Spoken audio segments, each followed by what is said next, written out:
It's time to take a ride on the Steelers Afternoon Drive with our co-hosts Alan Saunders and Zachary Smith.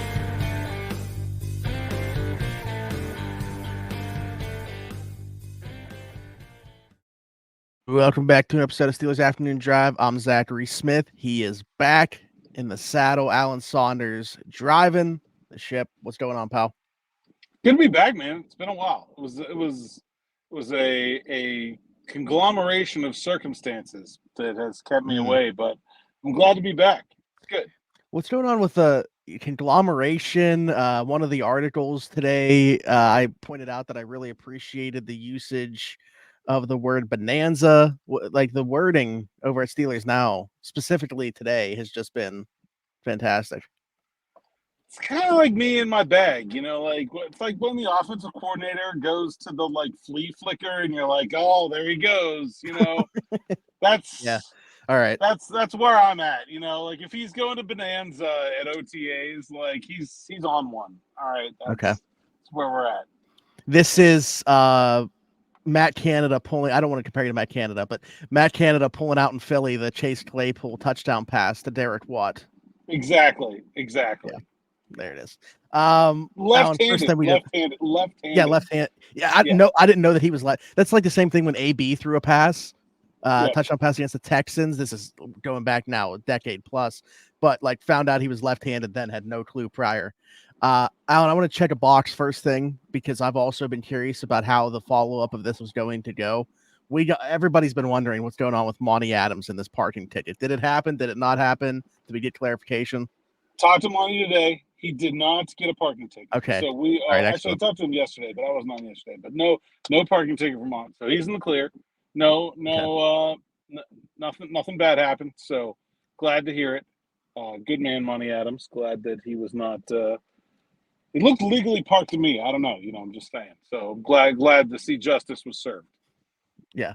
Absolutely. Now you guys have a different parking situation this week. If he goes and tries to park somewhere by, like the NBC tents or something like that, he might have a different issue than getting a parking ticket. Yeah, we've been displaced from our parking spots this week because they have all the TV people in to film the special intros for primetime games, and so a little bit of a mess on the south side, but we're getting through it. And yeah, good times. There we go. Alan, you said you're in your bag with the vocabulary being used on some of these bylines. Also getting some scoop. James Daniels will not be receiving a contract extension from the Steelers, not engaging in conversations this offseason leading up to the 2024 season, which means he's going to hit free agency after this year. He's just 1 year left on his deal here. So what do you make of this? And, all the circumstances that kind of surround this situation for them at guard. Yeah, I talked to James today, and, it was a pretty innocent conversation. Just went up to him and was talking about the offseason and everything. And I kind of asked him how he was approaching a contract offseason, if he approached it differently. And he said, well, he told me there's not going to be a deal. So I don't really have to worry about it. And I'll be honest. He just served you that one on the tee. I'm not surprised by answers I get in interviews very often, but that one I was not expecting, if you had asked me, do I think the Steelers will extend James Daniels 2 hours ago, I said, I don't know, probably not, but a little surprised that it was that cut and dry that they just said, yeah, we're not even interested in entertaining it. Yeah, the fact that he just said that too. What's the saying is, give them an inch, they'll take a foot. I mean, you didn't ask for anything, and it was like, hey, here's a mile. Yeah, right. I mean, just handed that one to me, and so I appreciate your credit for the scoop, but I don't think I did that much. Yeah, stuck a microphone in front of the right person, I guess. Everybody else was interviewing Broderick Jones, who is much flashier person. God, I mean, if we could teeth gnash about which side the tackles are playing for another 6 months, that'd be awesome. But I guess we gotta cover everything else and not just that. So yeah, I was really surprised to hear that. Like I said, I'm not sure I was necessarily expecting it to get done.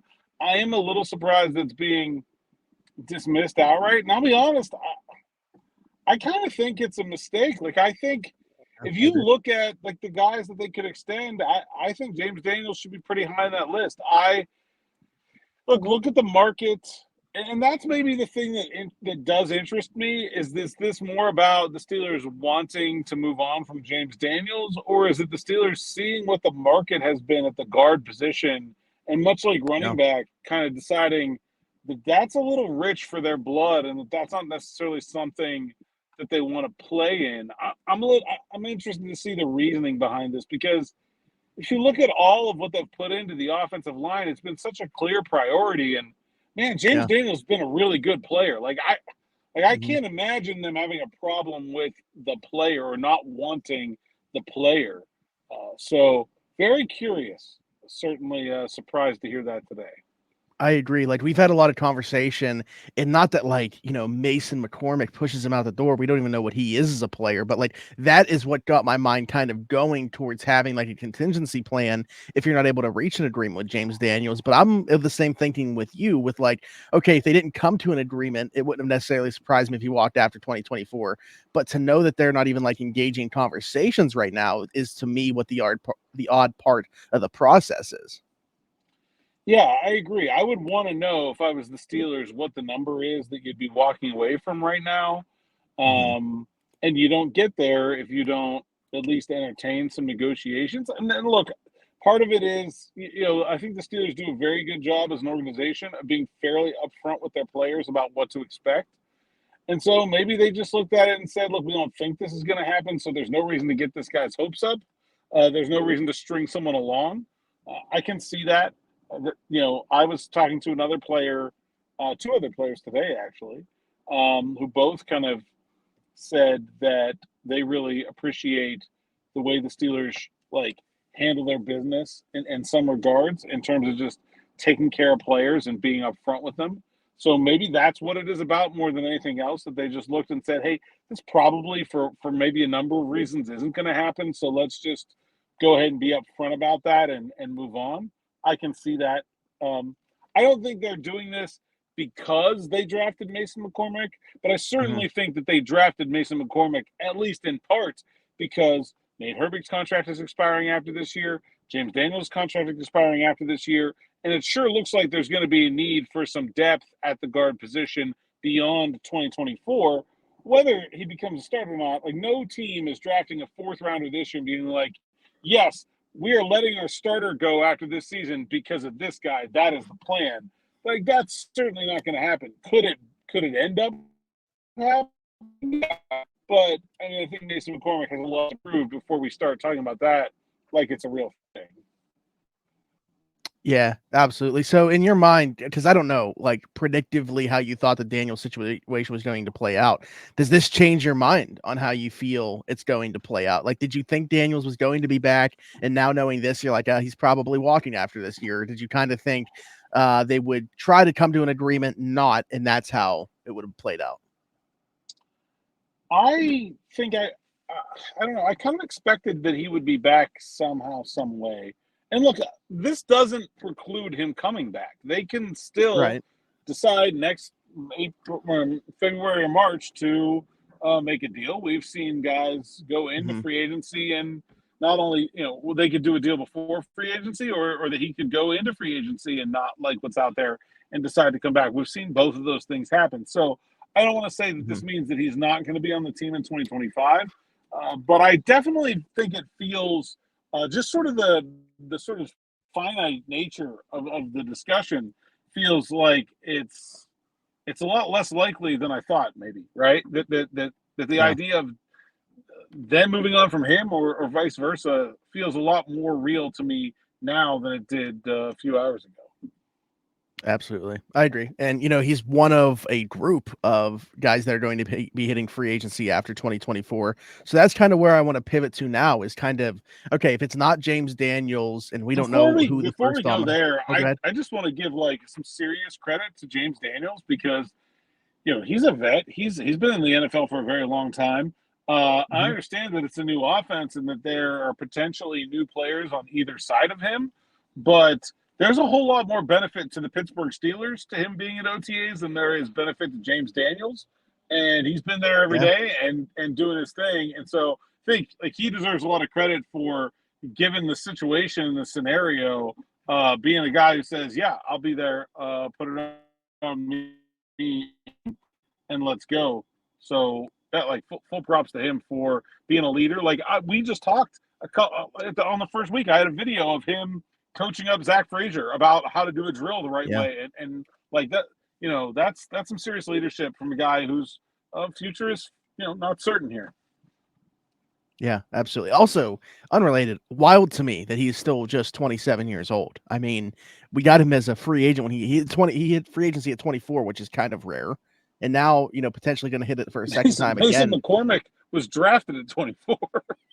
Yeah. Yeah, so, that's what I'm saying. Like, but yeah, anyways, James Daniels, along with a cast of others, set to hit free agency after this upcoming season. And, it kind of gets your mind going. I know we've kind of had a conversation here, like trying to rank priorities and stuff like that. But now knowing this about James Daniels, that they're not even approaching him, what could the first domino to be, or what should it be? We've talked about the Cam Heyward situation, not at OTAs right now. Do we think that that's going to get resolved here pretty soon? And then you talk about other guys, Pat Freiermuth, Najee Harris. Obviously, we don't know how that's going to play out, which different conversation to be had about him and the running backs, which we'll talk about later on. Both the quarterbacks. I mean, there's a cast of guys. If you DeMonte KZ, I guess to a lesser extent as well. But there's guys up and down the roster set to hit free agency after 2024, and it just kind of gets your mind going. What's the first domino going to be, or what should the first domino be? The first thing I want to say here is like, this isn't an either or discussion in a lot of these cases. Like the Steelers have very few players under contract for 2025, and they have a ton of cap space. So it's not like there is some crunch occurring where they need to be choosing between these guys. Also, like when it comes to Cam Heyward, a contract extension signed now will likely reduce his 2024 cap. So like, they have points, they renegotiate outside of the deal and do anything with that space. So the Steelers could absolutely afford to probably sign all those guys contract extensions right now. Like, it would not impact negatively their 2024 cap space or their 2025 roster. So there's like not a reason to, like, you can prioritize things and you can say, hey, I think this is a bigger deal than that or whatever. But it's not like it's an either or thing. I don't want to get into that conversation. But so for me, like, I think the idea of, we've talked about how I think a Pat Freiermuth extension is hard and a Najee Harris extension feels hard, right? Like those feel like difficult, like it's hard for me as something of a third party to sit there and be like, here's the dollars, here's the terms, and I know both of those sides will agree to that. It's a little hard to sit there and say, like, I think this is easy. I think it's a lot easier to do that with James Daniels, frankly. I think it's a lot easier to do that with Cam Heyward. I really expect a Cam Heyward deal to get done. I don't think there's a lot of drama to it. I think the question will be whether the Steelers feel like they need the cap space in 2024 and exactly what Cam is looking for, whether it is, to make him a more difficult player to cut in the future, or if he wants to maximize his potential earnings. There's a couple different ways it could be structured, but I'm not anticipating there being a problem about getting a Cam Heyward deal done. The other two feel more difficult for me. Like somebody's got to budge somewhere in a way that I don't think is maybe intuitive right now. I think maybe, and like the quarterbacks, that's such a bizarre situation where like they're getting such a deal for Russell Wilson. I don't know why they would want to give any of that up. He, even if he plays well, is not going to be a player that is going to be in super high demand because of his age. And we don't even know if Justin Fields is any good or if he's going to play. Like, what is the contract that Justin Fields and the Steelers both agree to? I don't know. It's tough. It's really, like, that's, I think, the reason why this was so surprising to me is that of all of these deals, I think the James Daniels extension, maybe outside of a Cam Heyward one, is the easiest one to put to paper and say, that's a fair deal for both sides that I think they'll both agree to. Everything else, it gets a lot trickier. Okay, so for that reason that we're saying, do you feel like should be the first dominant? Like, should locking up Cam, getting that one done, hammering that out, be what they're looking to do first and foremost? Well, I guess there's two schools of thought. I mean, if you say it's easy, then you can just get it done. If you say it's easy, then it's also not that important to get it done first, right? You can, Mm, you can say like, oh, we'll get this done. Let's look and see, how hurt we are by some of these other moves, and then so like given today's news, I think Pat Freiermuth is the player that feels to me like the most important. Like we've talked, and if you scroll up one video here, Nick and I talked after practice today about changes to the offense, about players buying into Arthur Smith's scheme. I just think Pat Freiermuth is going to have a very large role on this team in 2024. And I think if he's even as good of a player as he's been, let alone any better, he's going to have a big year. And so I think the Steelers could possibly get him at something of a discount compared to what his 2024 production should be. They're going to have to overpay compared to what he's done. I think Freiermuth is right to expect that. But I think if I'm looking at this and say, okay, if it's not James Daniels, who gets this money that's available right now? And again, Cam Heyward, an extension does not cost 2024 money. In fact, probably saves 2024 money. I think Pat Freiermuth becomes the most likely guy to be the recipient of some additional dollars this year because of an extension. Yeah, I agree. I mean, we've had that conversation where I like talking about it. I think that it almost could make sense. I'm not like going to say buy low, but get ahead of what you think his production is going to be in Arthur Smith's offense by extending him now. And I think the second one, I'll kind of jumble it together, is running back. And I think we've talked about why I think a Najee Harris extension is difficult, but whether they get a deal done with Najee Harris or not, like if they don't get a deal done with Najee Harris, it is very easy for the Steelers to turn to Jaylen Warren and say, "Hey, let's make something happen here. You're going to be a restricted free agent. We'd like to buy out some cheap years to keep the cost down in the long run." I think one way or the other, I think running back moves up the board for me pretty significantly with this news, because that's a deal. Almost certainly you're going to be spending more money in 2024 as a result of making that extension, one way or the other. And so maybe not so much Harris because his fifth-year deal is pretty substantial. His last year of a deal for a first-round pick is pretty substantial. But if it's Warren, he's going to be paying a lot more money if you sign him to an extension now. And so you kind of need that cap space to make that kind of a deal. So I would say Jaylen Warren a lot more likely, Najee Harris maybe a little bit more likely, and definitely I think Pat Freiermuth to me is the guy that I'm like now really like, okay, well if they're not talking to James Daniels, then they're probably talking to Pat Freiermuth. Okay. All right. Well, I would say that running back probably moved into my 3 because I think I would have had it Cam, Daniels, and Freiermuth as my 3 prior to this information. So I would agree that quarterback is just probably not going to happen. Yeah. Right. Yeah, absolutely. I think they just wait that out. I mean, because if that's why like it didn't make sense to me when people were talking, even months ago, right after this all happened in March, saying like, oh, they want to get an extension done with one of these guys before the season starts, or they already have it in place. Like before seeing either of them play in the system, it just really didn't make sense to me. Like if things go south at the quarterback position, you've invested nothing in it. Very easy to just wash your hands clean and start over at the position. And that's kind of like, I just think they want to see it play out. I could honestly see like if we get to a point where one of these guys is starting and playing well, I could see them break their own rule about not negotiating in season. Really? Like, that'd be interesting. It makes sense, right? Like it makes sense to see these guys perform in a game and then say, oh, you know what? Actually, this is what we want. This is what we're getting from Russell Wilson. Yeah, we'll take 1 or 2 more years of that. oh, we're getting to see Justin Fields and he looks pretty good. We're willing to take a chance on him as a future starter. Like, I don't know.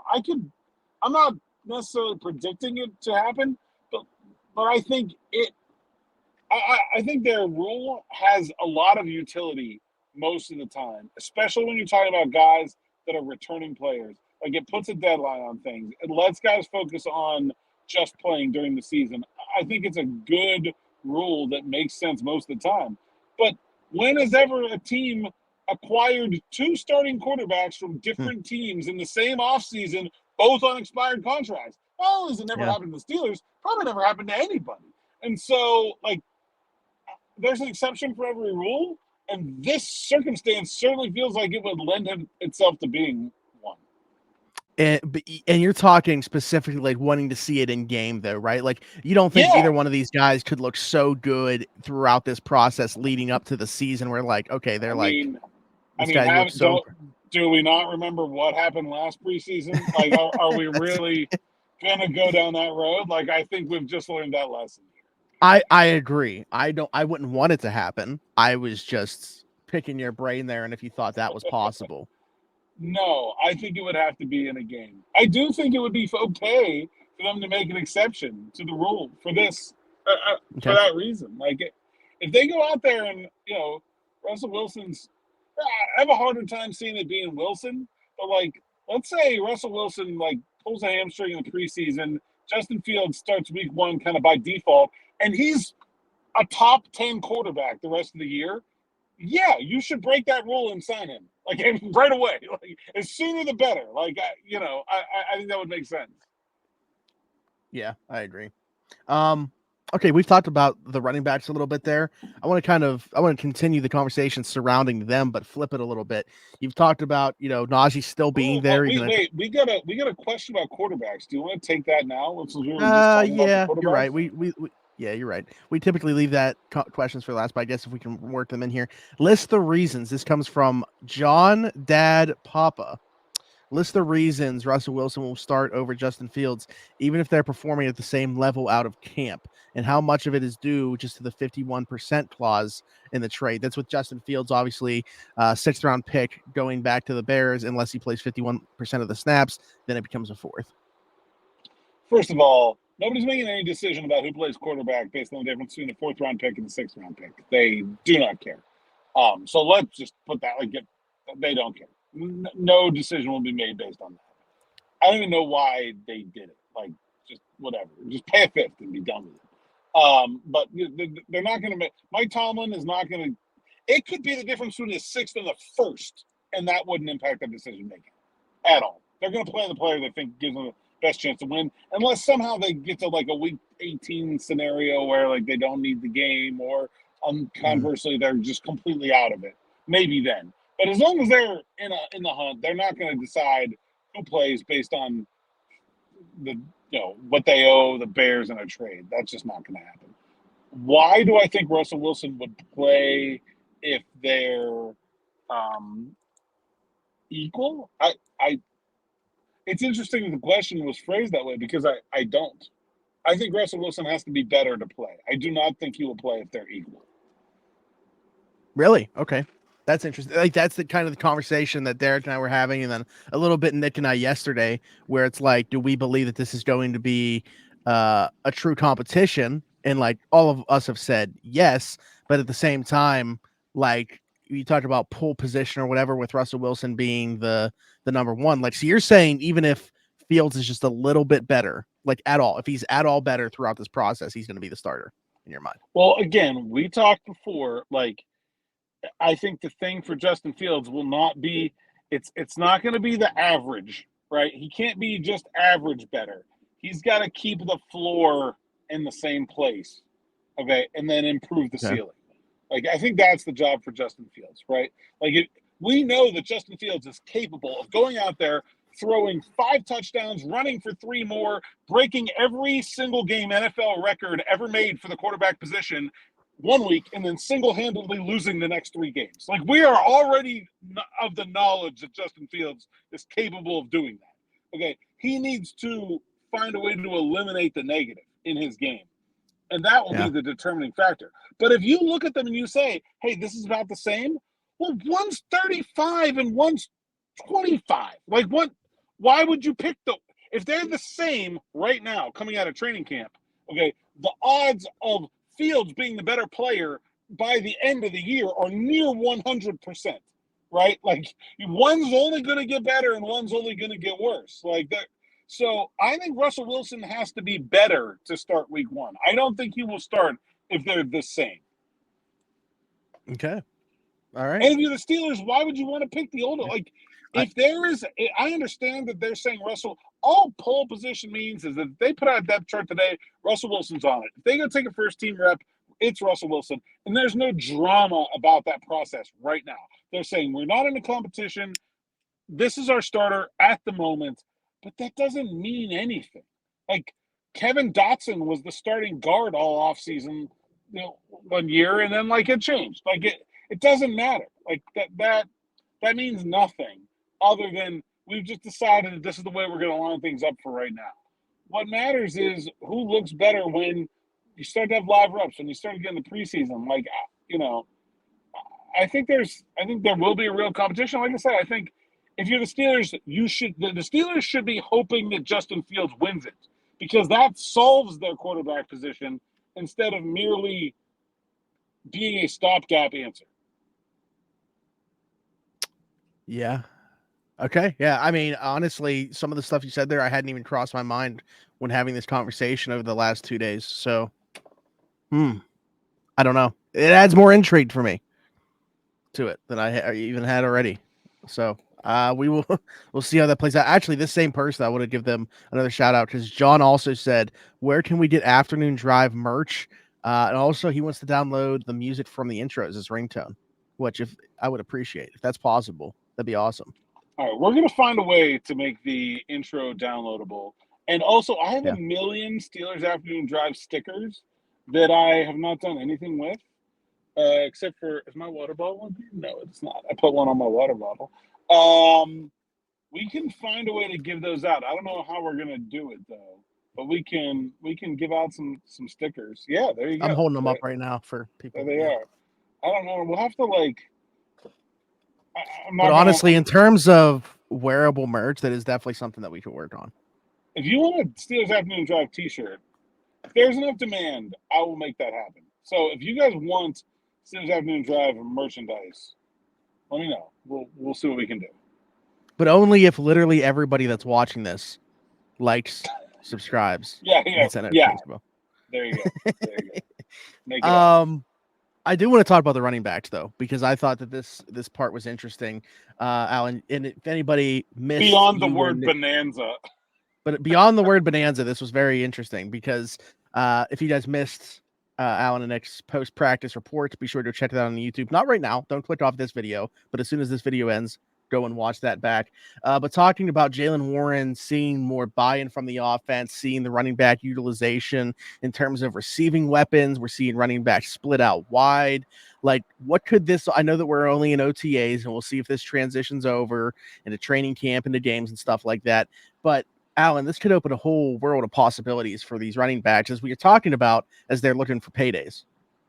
Yeah, I mean, I think, like, if you think about the Arthur Smith offense in your head, the first thing that comes to mind is like, hey, that's the man that built Derrick Henry. Gigantic offensive line, big running back, power running. They're going to run the ball a whole bunch, and then they're going to use play action and throw it deep. A.J. Brown, got sort of some play out of pretty mediocre quarterbacks. Like that's the gist of it. And I think the second thing you think of is like, man, he uses 2 tight ends a lot, he uses a bunch of tight ends in different ways, blocking and receiving, a bunch of tight end red zone targets. Like, I think that's the second thing that kind of comes to mind for people. But, like, looking at the numbers, I think there's a really good case to be made that this is a pretty elite running back receiving offense as well. And, we'll have video today, up 2 videos on the channel of Jaylen Warren and Najee Harris running routes from a split-out position. I think you're going to see a lot of that. I think you're going to see a lot of motion and shifts that is not just rote. Like, how many times last year did we see the Steelers line up with a back split out wide and then motion that back into the backfield and never do anything with that? Like they just used it as an attempt at a man zone indicator, but they did nothing. Like they put that running back out there all year. Never once did they like, oh, we'll just leave him there, throw it to him quick, or use the motion for something. Or it just seemed like there were so many like disconnected and wasted parts of that offense. And I think that's going to be a big one, man. Like I think you could see. Like Nick and I talked about, like Najee Harris is a good receiver. He has not been used in that way the last 2 years.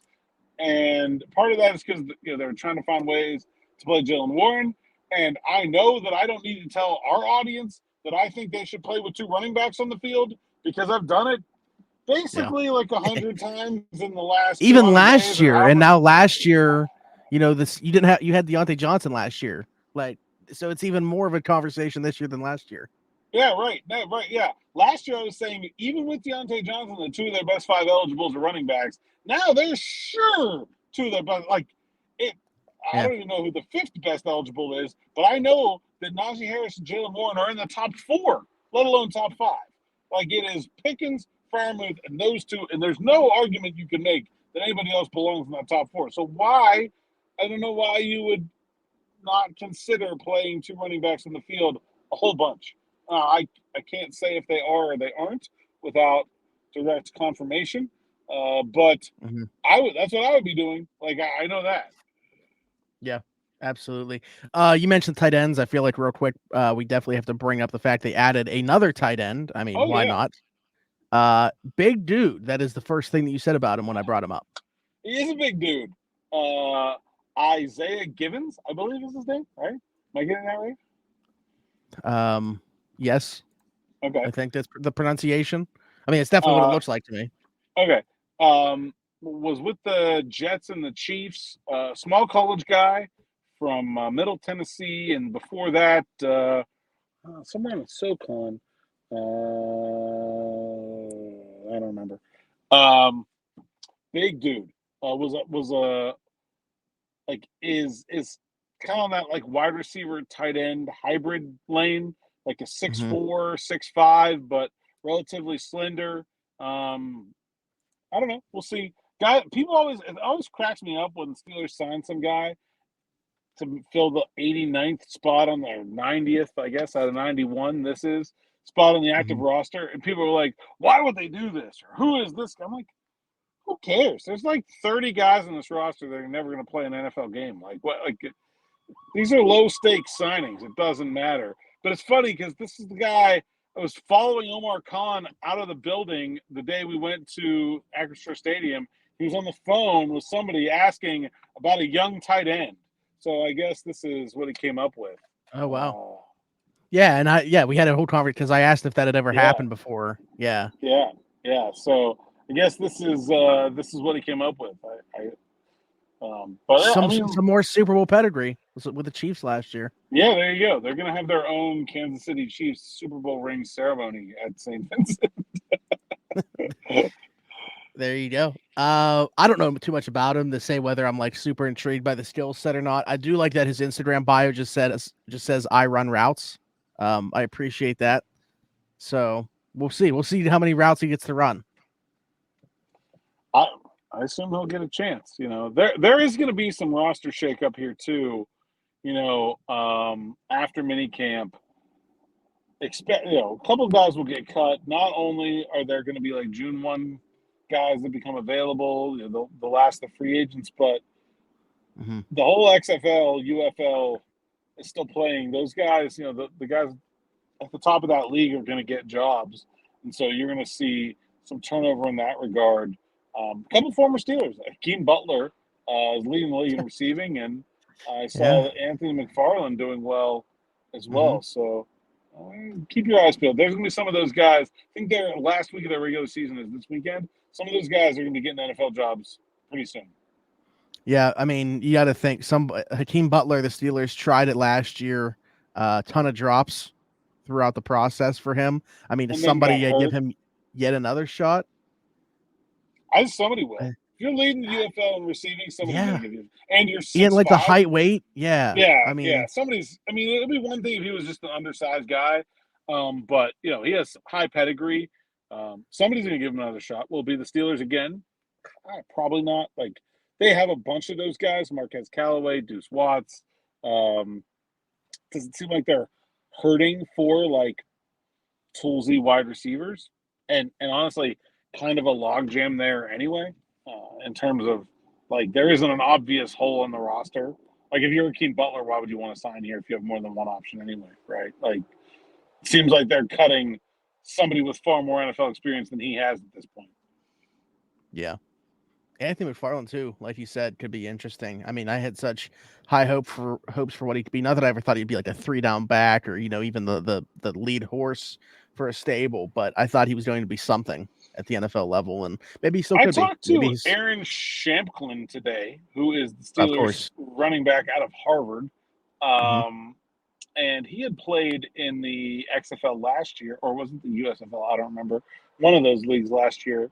And we were kind of talking back and forth about, like, the difference in, when you get onto the fringe of the NFL and you're kind of hanging on and you're on a practice squad and you're on a future contract and you're at OTAs, and, like, the game reps become few and far between. Like, you could go a couple of years and you're in the league and you're collecting a paycheck and you're doing your job, but you're not playing. I'm very interested to see what, like, a ton of reps does for Anthony McFarland in his career this spring. I think he could be a guy that goes to the UFL, has a decent year, and then lands right back on his feet with some success. I always thought he was a pretty talented player. He's got to stay healthy. That was the thing that was every year at training camp. We thought it was going to be like the year for him. I mean, yeah. So hopefully. His story's certainly not completely written yet, so best of luck to him. Alan, anything else? I don't think so, man. We got one more of these this week, and then sort of a chill Friday, and then off we go. There we go. Well, until then, tell the people they can find you. At @Saunders_PGH, PGH Steelers Now, SteelersNow.com. Like and subscribe to the YouTube channel. Hit that bell for notifications. Make sure you check out our practice reports with Nick Farabot. Check out Sights and Sounds videos. Check out our locker room interviews. All that's up there. And definitely hit that bell so you get a notification every time a new video posts here to the channel. There you go. Yeah, just recently crossed the 12.5K subscribers, so be sure to subscribe. As Alan said, hit the notification bell, leave us a like, hit us in the comments, your thoughts on anything that we talked about today, question for a future episode, all that good stuff. If you're listening somewhere else, Apple, Spotify, wherever you get your podcasts at, you can find Steelers Afternoon Drive over there as well. And once you do, leave us a 5-star review and subscribe to the channel over there as well. You can find me everywhere, Zachary Smith PGH, for Alan Saunders and myself. Thanks for jumping in and taking another ride on the Steelers Afternoon Drive.